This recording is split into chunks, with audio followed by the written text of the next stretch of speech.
दोस्तों नमस्कार। दोस्तों, आज संसद में वंदे मातरम पे चर्चा का आयोजन किया गया था और उसमें कांग्रेस की नेता और जनरल सेक्रेटरी और सांसद प्रियंका गांधी उन्होंने वहाँ पे भाषण किया और उसमें उन्होंने कुछ ऐसे मुद्दे उठाए जिससे जो सत्ता पक्ष है उसके पास कोई जवाब नहीं था। उसमें उन्होंने कहा कि जो प्रधानमंत्री है वो बहुत अच्छा भाषण देते हैं, लेकिन उनकी कुछ कमियां हैं। वो कमियां क्या है वो उन्होंने बताई। उसके बाद में उन्होंने यहाँ पे आज जो चर्चा का जो आयोजन किया गया है उसके जो उद्देश्य है उसके ऊपर सवाल या निशान खड़े किए और उन्होंने वो भी बताया कि किस लिए ये चर्चा का आयोजन आज सत्ता पक्ष ने किया है या सरकार ने किया है। उसके बाद में उन्होंने बहुत डिटेल में जाके जो वंदे मातरम है वो किस तरह से हमारे जो राष्ट्रीय मूवमेंट थी, जो स्वतंत्रता संग्राम था, उससे किस तरह से वंदे मातरम जुड़ा हुआ है और किस तरह से वंदे मातरम की रचना से लेके किस तरह से हमारे देश की जो राष्ट्रगान है, राष्ट्रगीत है, उसको बनाने तक किस तरह से ये पूरा जो संघर्ष रहा है और किस तरह से ये पूरा इसमें जो जो बड़े लोग हैं, जो हमारे स्वतंत्रता संग्राम में बड़े जो नेता थे, उनका किस तरह से उसमें योगदान रहा है, उसके बारे में भी उन्होंने उसमें बात की। और उन्होंने जो सवाल उठाए हैं उससे जो सत्ता पक्ष है या सरकार है उसके पास कोई भी जवाब नहीं था। तो आप ये सुनिए कि किस तरह से प्रियंका गांधी ने आज जो भाषण किया वो सच में बहुत ही सटीक था और बहुत ही जो बोलते हैं ना सरकार के दिल में जाके लगने वाला भाषण था, क्योंकि सरकार के पास उसका कोई भी जवाब नहीं था। आप ये भाषण सुनिए। आपने आज मुझे इस चर्चा में भाग लेने का मौका दिया, इसके लिए मैं आपको धन्यवाद देती हूँ। आज जिस विषय पे हम चर्चा कर रहे हैं वह केवल एक विषय नहीं है, भारत की आत्मा का एक हिस्सा है। हमारा राष्ट्रगीत उस भावना का प्रतीक है जिसने सोए हुए, गुलामी में सोए हुए भारत के लोगों को जगाया, जिसने उन्हें हिम्मत दी कि ब्रिटिश साम्राज्य के सामने खड़े होकर वह सत्य और अहिंसा के नैतिक हथियारों के साथ सामना कर पाए। आज ये चर्चा एक भावना के ऊपर है।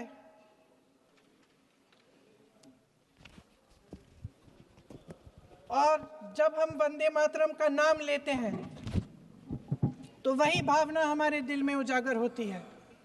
जब हम वंदे मातरम का नाम लेते हैं तो हमें उस पूरे इतिहास की याद आती है जो स्वतंत्रता संग्राम का इतिहास था, उसकी पीड़ा, उसका संघर्ष, उसका साहस, उसकी नैतिकता, उसका जो बल था कि ब्रिटिश साम्राज्य उसके सामने झुका। अध्यक्ष महोदय, वंदे मातरम उस आधुनिक राष्ट्रवाद की अभिव्यक्ति है जिसने भारत के लोगों को एक राजनीतिक और नैतिक आकांक्षा से जोड़ा, जिसने भारत के लोगों को एक साझा नियति के उत्तराधिकारी, एक साझा भविष्य के निर्माता के रूप में देखा। लेकिन आज की ये बहस मुझे कुछ अजीब सी लग रही है। जैसे मैंने कहा, ये गीत देश की आत्मा का हिस्सा बन चुका है। 150 सालों से देशवासियों के दिलों में ये गीत बस चुका है। 75 सालों से हमारा देश आजाद है, तो फिर आज इस बहस की क्या आवश्यकता है?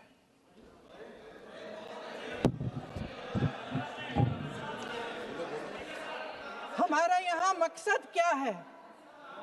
जनता से हमें दिया गया दायित्व, जनता का विश्वास, उनके प्रति हमारी जिम्मेदारी, हम किस तरह से इसका इस्तेमाल कर रहे हैं, हमें ये सोचना चाहिए। क्योंकि अब इस मोड़ पर हम इस सदन में अपने राष्ट्रगीत पर भी बहस करेंगे। आपने बहस मांगी है, आपने बहस मांगी है। आप तो इलेक्टोरल रिफॉर्म्स की बहस नहीं मांग रहे थे कि जब तक हम इस पर बहस नहीं करेंगे तब तक उस पर बहस नहीं होगी। इसकी वजह क्या है? इसकी वजह क्या है? हम आज यहाँ ये बहस क्यों कर रहे हैं? हमारा राष्ट्रगीत है, इस पर क्या बहस हो सकती है? हम ये बहस यहाँ आज दो वजहों से कर रहे हैं। पहला कि बंगाल का चुनाव आ रहा है, हमारे प्रधानमंत्री अपनी भूमिका निभाना चाहते हैं उसमें। और दूसरी वजह ये है, ये मकसद है, पुरानी मकसद इनकी अध्यक्ष महोदय, कि जिन्होंने स्वतंत्रता की लड़ाई लड़ी, जिन्होंने देश के लिए बड़ी बड़ी कुर्बानियां दी, उन पर सरकार नए आरोप लादने का मौका चाहती है। देश का ध्यान फिर से जनता के ज्वलंत मुद्दों से भटकाना चाहती है। यही एक मकसद है आपका मकसद है कि हम फिर से उसी अतीत में मंडराते रहें, उसी की तरफ हम देखते रहें जो हो चुका है, जो बीत चुका है, क्योंकि ये सरकार वर्तमान और भविष्य की ओर देखना ही नहीं चाहती। वे इस काबिल ही नहीं रही। सच्चाई ये है अध्यक्ष महोदय कि आज मोदी जी वह प्रधानमंत्री नहीं रहे जो एक समय में थे। सच ये है कि ये दिखने लगा है, उनका आत्मविश्वास घटने लगा है, उनकी नीतियां देश को कमजोर कर रही हैं। और मेरे सत्ता पक्ष के साथी चुप इसलिए हैं क्योंकि अंदर अंदर से वे भी इस बात से सहमत हैं।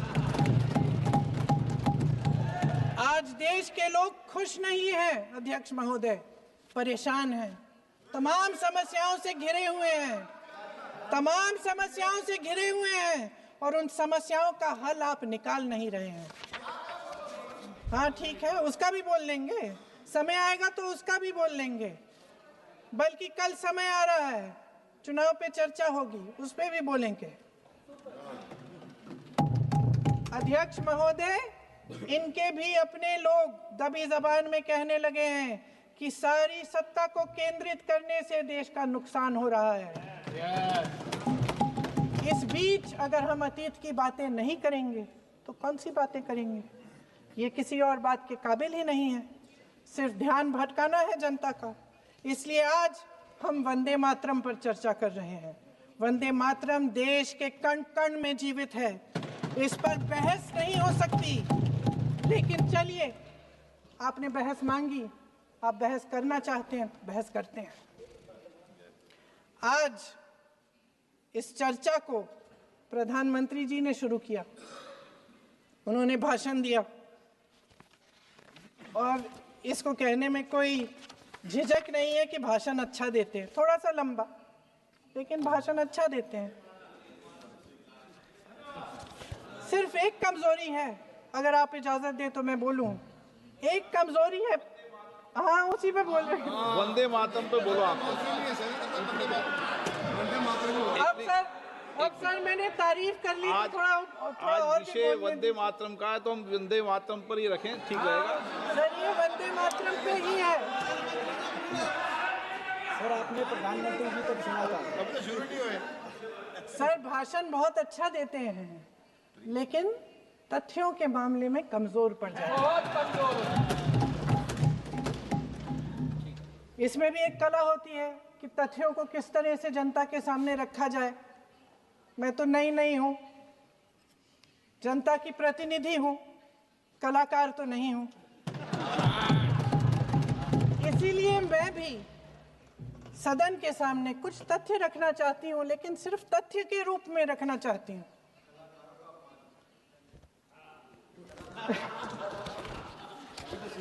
मैं उदाहरण दे देती हूँ। सर मांग रहे हैं सर वंदे मातरम के बारे में, वंदे मातरम की जो सालगिरह पे आपने एक बड़ा कार्यक्रम आयोजित किया था, उसमें प्रधानमंत्री जी ने भाषण दिया। उसमें उन्होंने कहा कि 1896 में पहली बार गुरुदेव रविंद्रनाथ टैगोर ने ये गीत एक अधिवेशन में गाया। उन्होंने ये नहीं बताया कि कौन सा अधिवेशन था, महासभा, हिंदू महासभा का अधिवेशन था, आरएसएस का अधिवेशन था, किस बात से कतरा रहे थे कि ये कांग्रेस का अधिवेशन था। और उदाहरण दूं कि मैं अपना भाषण जारी रखूं, दे रही हूँ, अरे दे रही हूँ। जो वंदे मातरम की जो क्रोनोलॉजी है वो भी आप समझिए, जो असली क्रोनोलॉजी है। 1875 में महाकवि बंकिम चंद्र चट्टोपाध्याय ने इस गीत के पहले दो अंतरे लिखे, जो आज हमारे राष्ट्रगीत घोषित हुए हैं, मतलब जो घोषित हुए थे और जिसको हम आज अपना राष्ट्रगीत कहलाते हैं। ये पहले दो अंतरे लिखे 1882 में। 7 साल बाद उनका एक उपन्यास प्रकाशित हुआ, आनंद मठ। उस उपन्यास में यही कविता उन्होंने प्रकाशित की, लेकिन इसमें 4 अंतरे जोड़ दिए। 1896 में कांग्रेस के अधिवेशन में गुरुदेव रविंद्रनाथ टैगोर ने पहली बार ये गीत गाया। 1905 में बंगाल के विभाजन के खिलाफ आंदोलन के समय वंदे मातरम जनता की एकता की गुहार बनकर गली गली से उठा। गुरुदेव रविंद्रनाथ टैगोर जैसे महान स्वतंत्रता सेनानी इस गीत को खुद गाते हुए बंगाल की सड़कों पर उतरे। विद्यार्थियों से लेकर किसानों तक, व्यापारियों से लेकर वकीलों तक, हर कोई ये गीत गाने लगा। इस गीत समझिए, जो असली क्रोनोलॉजी है। 1875 में महाकवि बंकिम चंद्र चट्टोपाध्याय ने इस गीत के पहले दो अंतरे लिखे, जो आज हमारे राष्ट्रगीत घोषित हुए हैं, मतलब जो घोषित हुए थे और जिसको हम आज अपना राष्ट्रगीत कहलाते हैं। ये पहले दो अंतरे लिखे 1882 में। 7 साल बाद रखना चाहती हूँ, लेकिन सिर्फ तथ्य के रूप में रखना चाहती हूँ। उसमें उन्होंने कहा कि 1896 में पहली बार गुरु जैसे महान स्वतंत्रता सेनानी इस गीत को खुद गाते हुए बंगाल की सड़कों पे, तो आज हमारे राष्ट्रगीत घोषित हुए हैं, मतलब जो घोषित हुए थे और जिसको हम आज अपना राष्ट्रगीत कहलाते हैं। ये पहले दो अंतरे लिखे 1882 में। 7 साल बाद उनका एक उपन्यास प्रकाशित हुआ, आनंद मठ। उस उपन्यास में यही कविता उन्होंने प्रकाशित की, लेकिन इसमें 4 अंतरे जोड़ दिए। 1896 में कांग्रेस के अधिवेशन में गुरुदेव रविंद्रनाथ टैगोर ने पहली बार ये गीत गाया। 1905 में बंगाल के विभाजन के खिलाफ आंदोलन के समय वंदे मातरम जनता की एकता की गुहार बनकर गली गली से उठा। गुरुदेव रविंद्रनाथ टैगोर जैसे महान स्वतंत्रता सेनानी इस गीत को खुद गाते हुए बंगाल की सड़कों पर उतरे।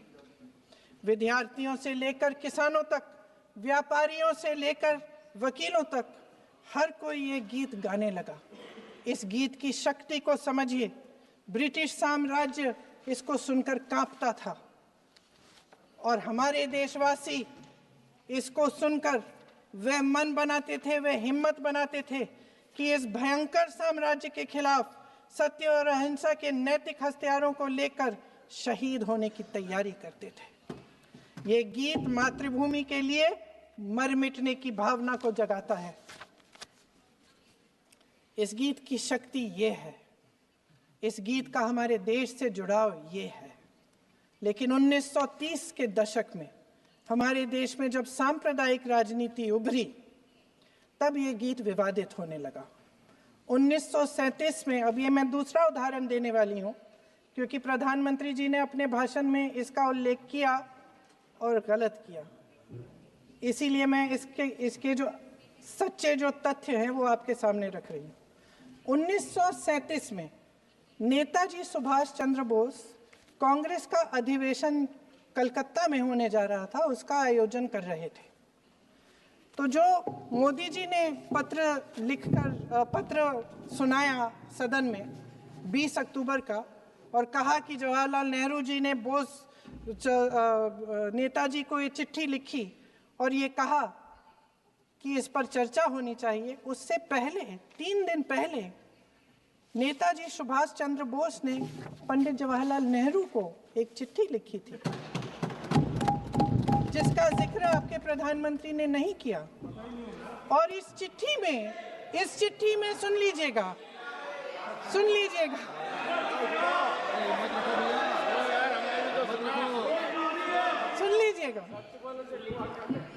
आप नेताजी के लफ्ज नहीं सुनना चाहते? बंगाल का चुनाव आ रहा है।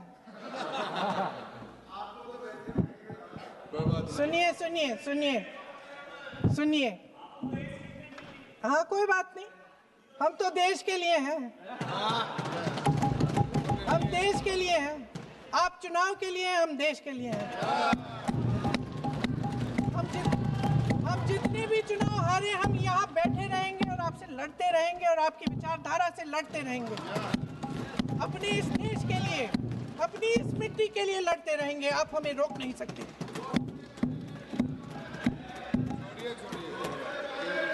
सुन लीजिए सुभाष चंद्र बोस जी ने क्या कहा, सुन लीजिए।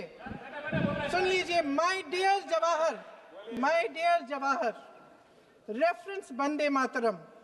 We shall have a talk in Calcutta and also discuss the question in the working committee if you bring it up there. I have written to Dr. Tagore to discuss this matter with you when you visit Santi Niketan. Please do not forget to have a talk with him when you visit Santi Niketan. ये 17 अक्टूबर को लिखी जाती है। 10 अक्टूबर को नेहरू जी इसका जवाब देते हैं और आपके और 20 अक्टूबर को, हाँ ठीक है, 20 अक्टूबर को नेहरू जी इसका जवाब देते हैं। इस जवाब की एक पंक्ति प्रधानमंत्री जी ने सुनाई, बाकी पंक्तियां क्यों नहीं सुनाई? क्योंकि उनमें नेहरू जी क्या कह रहे हैं? There is no doubt that the present outcry against Vande Mataram is to a large extent a manufactured one by the communalists. Whatever we do, we cannot pander to communalists' feelings, but to meet real grievances where they exist. I have decided now to reach Calcutta on the 25th morning. This will give me time to see Dr. Tagore as well as other friends. समझ रहे हैं आप? प्रधान चुप है तो समझ ही गए होंगे। फिर क्या होता है? फिर नेहरू जी कलकत्ता जाते हैं और गुरुदेव जी से मिलते हैं और उसके अगले दिन गुरुदेव जी एक चिट्ठी लिखते हैं जिसमें वो लिखते हैं, अंग्रेजी में चिट्ठी है, उसका एक अंश मैं आपको हिंदी में बता देती हूँ, जिसमें गुरुदेव जी कहते हैं कि जो 2 अंतरे हमेशा गाए जाते थे उनका महत्व इतना गहरा था कि उस हिस्से को कविता के शेष हिस्से तथा पुस्तक के उन अंशों से अलग करने में उन्हें कोई कठिनाई नहीं थी। उन्होंने ये कहा कि स्वतंत्रता संग्राम में हमेशा से वही 2 अंतरे ही गाए जाते थे और उनको गाते हुए कुर्बानी देने वाले सैकड़ों शहीदों के सम्मान के लिए उन्हें ऐसे ही गाना उचित रहेगा। उन्होंने यह भी कहा कि बाद में जोड़े गए अंतरों का सांप्रदायिक मायना निकाला जा सकता है और उस समय के माहौल में उनका इस्तेमाल अनुचित होगा। इसके बाद 28 अक्टूबर 1937 में कांग्रेस की कार्य समिति ने अपने प्रस्ताव में वंदे मातरम को राष्ट्रगीत घोषित किया। उन्हीं दो अंतरों को कार्य समिति की बैठक में महात्मा गांधी जी, नेताजी सुभाष चंद्र बोस, पंडित नेहरू, आचार्य नरेंद्र देव जी, सरदार पटेल जी, गुरुदेव रविंद्रनाथ टैगोर जी सब मौजूद थे।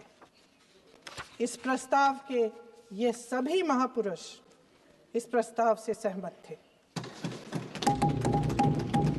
आगे क्या होता है ये भी सुना लूं। भारत की आजादी के बाद जब इसी गीत के इन्हीं 2 अंतरों को 1950 में डॉक्टर राजेंद्र प्रसाद जी ने संविधान समिति में भारत को का राष्ट्रगीत घोषित किया, तब लगभग यही महापुरुष मौजूद थे। इनके साथ साथ B.R. अम्बेडकर जी भी सभा में थे और इनके साथ साथ मेरे सत्ता पक्ष के साथियों के नेता श्री श्यामा प्रसाद मुखर्जी भी मौजूद थे। वही दो अंतरे राष्ट्रगीत घोषित किए, किसी ने कोई आपत्ति जारी नहीं की, कोई आपत्ति नहीं जताई। वैसे इन तथ्यों के साथ जुड़ा एक और तथ्य भी है जो मैं यहाँ पे आपके सामने रखना चाहती हूँ। आज हम अपने राष्ट्रगीत पर बहस कर रहे हैं, लेकिन हमारा राष्ट्रगान भी एक कविता का एक अंश ही है, एक लंबी कविता का एक अंश है। और इन दोनों राष्ट्रगीत और राष्ट्रगान के अंश को चुनने में सबसे बड़ी भूमिका गुरुदेव रविंद्रनाथ टैगोर की थी। वंदे मातरम के स्वरूप पर सवाल उठाना, जिसे संविधान सभा ने स्वीकार किया, न सिर्फ उन महापुरुषों का अपमान करना है जिन्होंने अपने महान विवेक से ये निर्णय लिया, मगर एक संविधान विरोधी मंशा को भी उजागर करता है। क्या सत्ता पक्ष के हमारे साथी इतने अहंकारी हो गए हैं कि अपने आप को महात्मा गांधी जी से, रविंद्रनाथ टैगोर जी से, राजेंद्र प्रसाद जी से, बाबा साहब अम्बेडकर जी से, मौलाना आजाद जी से, सरदार पटेल जी से, सुभाष चंद्र बोस जी से बड़ा समझने लग गए हैं? मोदी जी का अपने भाषण में ये कहना कि राष्ट्रगीत को एक विभाजनकारी सोच द्वारा काटा गया, उन सब महापुरुषों का अपमान है जिन्होंने अपना पूरा जीवन इस देश की आजादी की लड़ाई में झोंक दिया। वंदे मातरम को विभाजित करने का आरोप लगाकर आप पूरी संविधान सभा पर आरोप लगा रहे हैं, उसके हर एक नेता को दोषी ठहरा रहे हैं। यह हमारी संविधान सभा और हमारे संविधान का खुला वार है। और जहां तक जवाहरलाल नेहरू जी की बात है, जितनी देर हमारे प्रधानमंत्री देश के प्रधानमंत्री रहे हैं, 12 साल हो गए हैं, लगभग उतने ही सालों के लिए जवाहरलाल नेहरू जी जेल में रहे। किस लिए? इस देश की आज़ादी के लिए। उसके बाद 17 साल के लिए प्रधानमंत्री रहे। आप बड़ी आलोचना करते हैं इनकी, लेकिन अगर इन्होंने इसरो नहीं बनाया होता तो आज आपका मंगलयान नहीं होता। अगर DRDO नहीं बनाया होता तो तेजस नहीं बनता।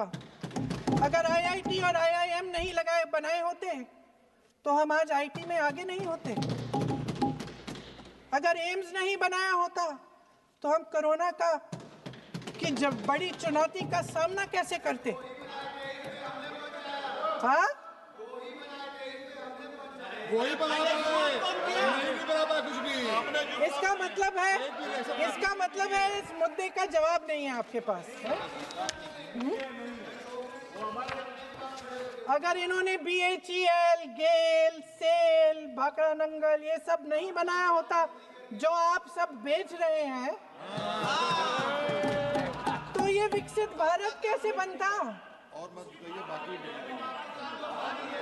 पंडित जवाहरलाल नेहरू इस देश के लिए जिए।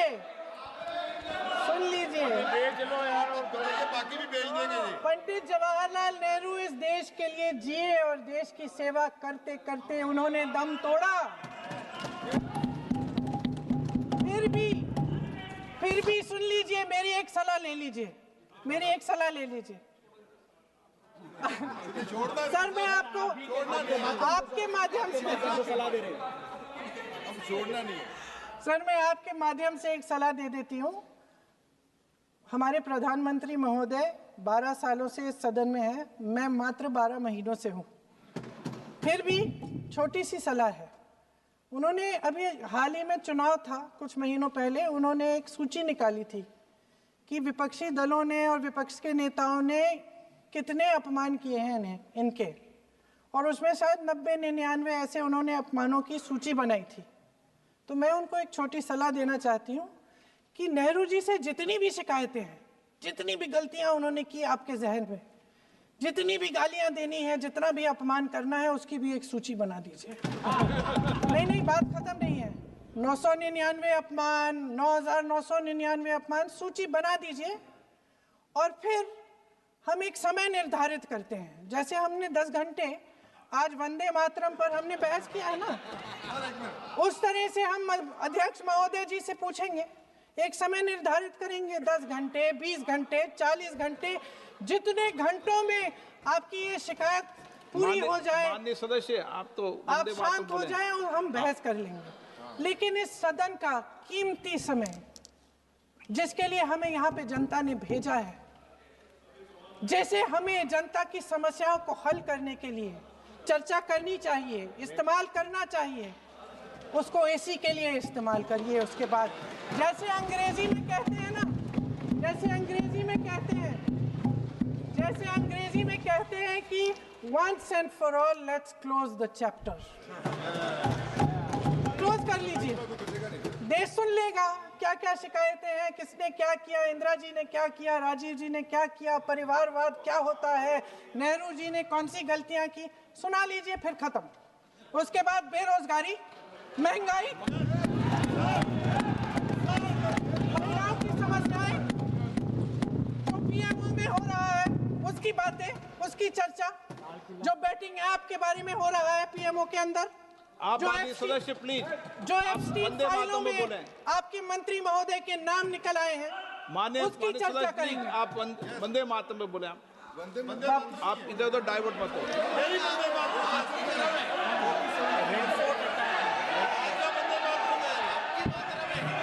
डिलीट कर दीजिए। क्या हो गया, आप एक मिनट, हाँ कर दीजिए। क्या हो गया, अंत में चिड़ी गए।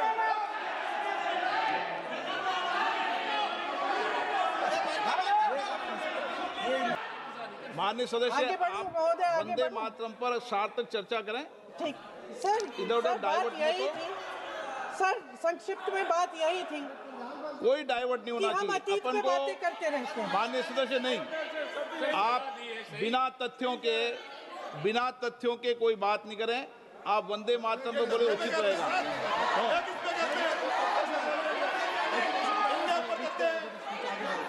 मैंने प्लीज, अध्यक्ष महोदय, मैं आपकी बात मानती हूँ, लेकिन बिना तथ्य के बहुत सालों के लिए ये हम पर आरोप डाल रहे हैं। हम चुपचाप सुनते हैं, इनको भी थोड़ी सी संतुलन होनी चाहिए, सुनने की थोड़ी सी हिम्मत होनी चाहिए। ये राजनीति है, हम बोलेंगे, आप वंदे बोलेंगे। मातरम बोलें। ठीक। वंदे मातरम सर। महोदय, आज की ये बहस सिर्फ ध्यान भटकाने के लिए की जा रही है, क्योंकि ये सरकार इस देश के वर्तमान की असलियत छिपाना चाहती है। आज देश का युवा कितना परेशान है, कितनी मुश्किल में है, पेपर लीक होते रहते हैं, बेरोजगारी है, महंगाई इतनी बढ़ चुकी है। इसकी चर्चा हम सदन में क्यों नहीं कर रहे हैं? आरक्षण के साथ जो हो रहा खिलवाड़ है, उसकी चर्चा हम यहाँ क्यों नहीं कर रहे हैं? महिलाओं की बात होगी, बड़े बड़े ऐलान होंगे, मगर उनकी परिस्थितियों को सुधारने के लिए कोई ठोस कदम यहाँ क्यों नहीं उठाया जा रहा है? इन्हीं दरवाजों के बाहर खड़े होकर पत्रकार तरह तरह, आपने कहा कि आरोप मत लगाइए बगैर तथ्य के, तो मैं बोलूं कि नहीं बोलूं? नहीं, बिल्कुल नहीं। नो, आप उधर की बात मत बोलो। आप जल्दी से बोल लेते हो, फिर आप सदन में बंद जो कर कुछ देना। भी बोले हैं वो तथ्यों से बोले। आपको हर चीज ऑथेंटिक करनी पड़ेगी, इसलिए आप तथ्यों से बोले। अच्छा सर, बड़े बड़े शहरों में प्रदूषण है, लेकिन हम इस सदन में बैठकर सिर्फ छोटी छोटी बातें करेंगे। जी, जो अतीत की बातें हैं ना, जो बार बार आप चाहते हैं कि हम पीछे देखें, लेकिन हम आगे भविष्य की बात, वर्तमान की बात, जो असली समस्याएं हैं उनकी बात न करें, ये छोटी बात होती है। आप में हिम्मत है तो भविष्य की बात करिए, हिम्मत है तो बात करिए कि बेरोजगारी क्यों है, कि पेपर लीक क्यों होते हैं। आप चेयर को एड्रेस करें आपको। अच्छा, खत्म कर लेती हूँ, चेयर खत्म के कर एड्रेस लेती करो हूँ। आप। अध्यक्ष महोदय जी, सच्चाई ये है कि इनका शासन दमन का शासन है। इनकी राजनीति दिखावे की राजनीति है, इवेंट मैनेजमेंट की राजनीति है, चुनाव से चुनाव तक राजनीति है, तरह तरह के ध्यान भटकाने वाले मुद्दों की राजनीति है। वंदे मातरम इस देश की उन्हीं उम्मीदों की गुहार है जिन्हें आपका शासन हर रोज ठुकरा रहा है। आज भी सरहद